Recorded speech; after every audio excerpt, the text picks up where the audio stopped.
They called her burned out and too old for pandemic nursing after she questioned the new protocols. But when the hospital's oxygen system failed during the worst COVID surge, her 30 years of experience was the only thing that kept 47 patients breathing. Welcome to the Human Stories. Before we begin this powerful story of dedication and wisdom, tell me in the comments from which city you're watching today. And if you believe that some heroes wear scrubs instead of capes, hit that subscribe button.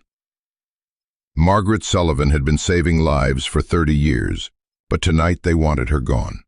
Dr. Harrison closed his laptop and looked across his desk at the woman who'd trained half the nurses in his ICU.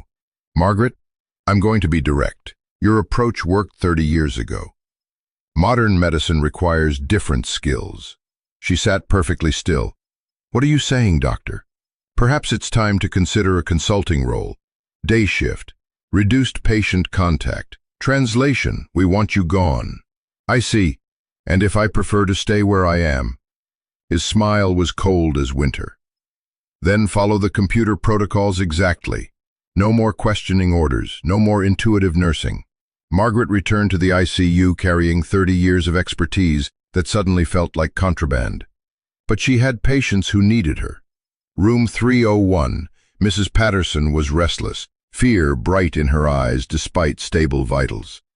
Margaret pulled up a chair and talked about her granddaughter's wedding until the woman's heart rate dropped from 94 to 78. Room 303, Mr. Rodriguez worried about losing his construction job after surgery.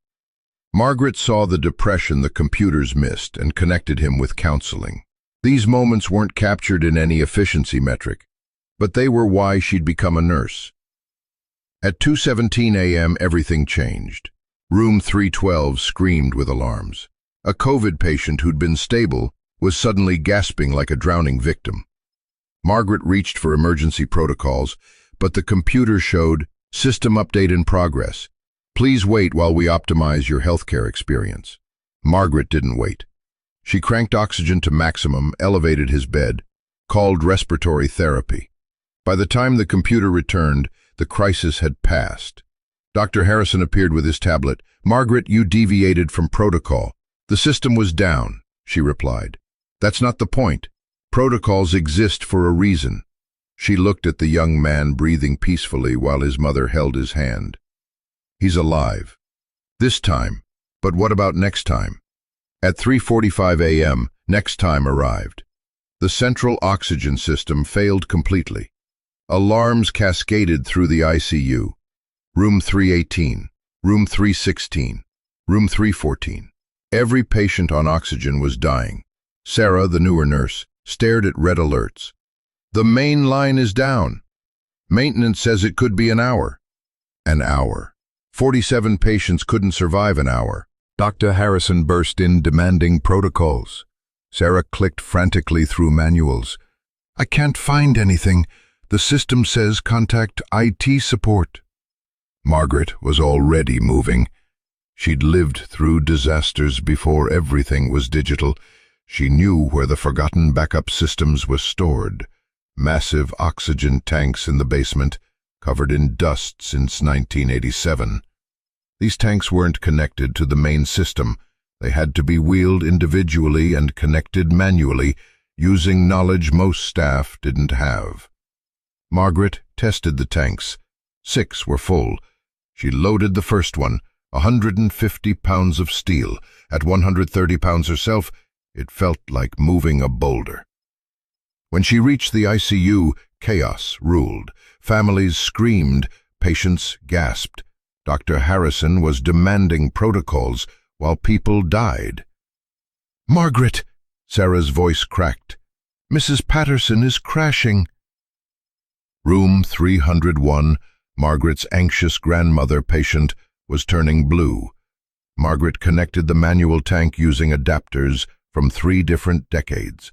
Color returned to Mrs. Patterson's face. How did you? Sarah started. Help me get more tanks. Margaret cut her off. For the next 4 hours, Margaret became 30 years of knowledge compressed into one exhausted woman. She taught Sarah to read analog gauges. She showed Dr. Harrison manual calculations. She guided nurses through connecting equipment that wasn't supposed to work together. Room 318. She rigged a high-flow system using equipment from 3 decades, adjusting by sound and feel. Room 316. Mrs. Chen needed ventilation, but the machines required the main system. Margaret used manual bag valve techniques, staying 47 minutes, squeezing in rhythm with the woman's breathing. By 6:30 a.m., maintenance restored power. By 7, all patients were stable. By 7:15, day shift arrived, finding everything normal, as if nothing had happened.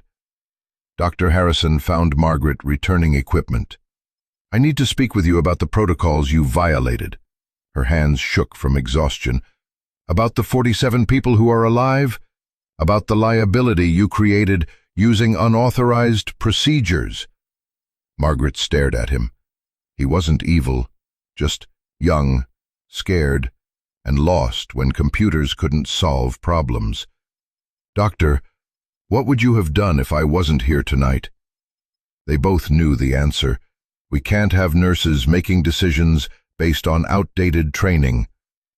"Someone would have been hurt if I'd followed your protocols. 47 someones." He made notes on his tablet. "There will be a review." That afternoon, Margaret's phone rang. "Mrs. Patterson from room 301. I wanted to thank you. My granddaughter's wedding is next month. I almost didn't make it to see that." More calls followed. Mr. Rodriguez's wife, Mrs. Chen's son. Sarah called that evening. "I want to learn. Those things you did, they don't teach that anymore.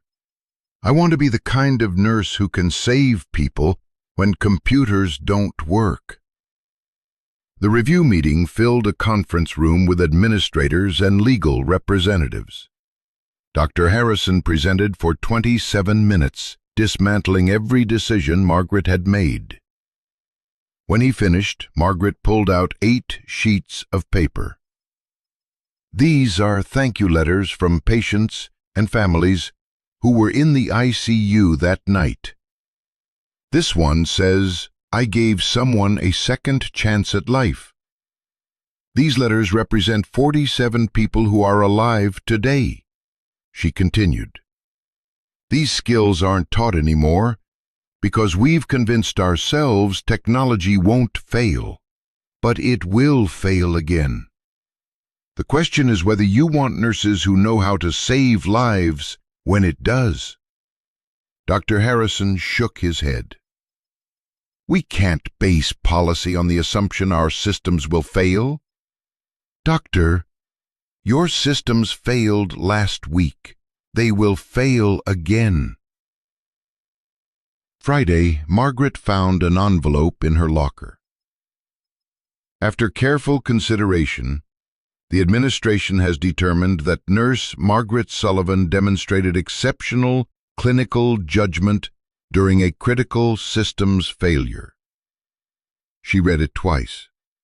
"Effective immediately, Nurse Sullivan is appointed Senior Clinical Mentor for Emergency Response, with responsibility for developing crisis management training programs."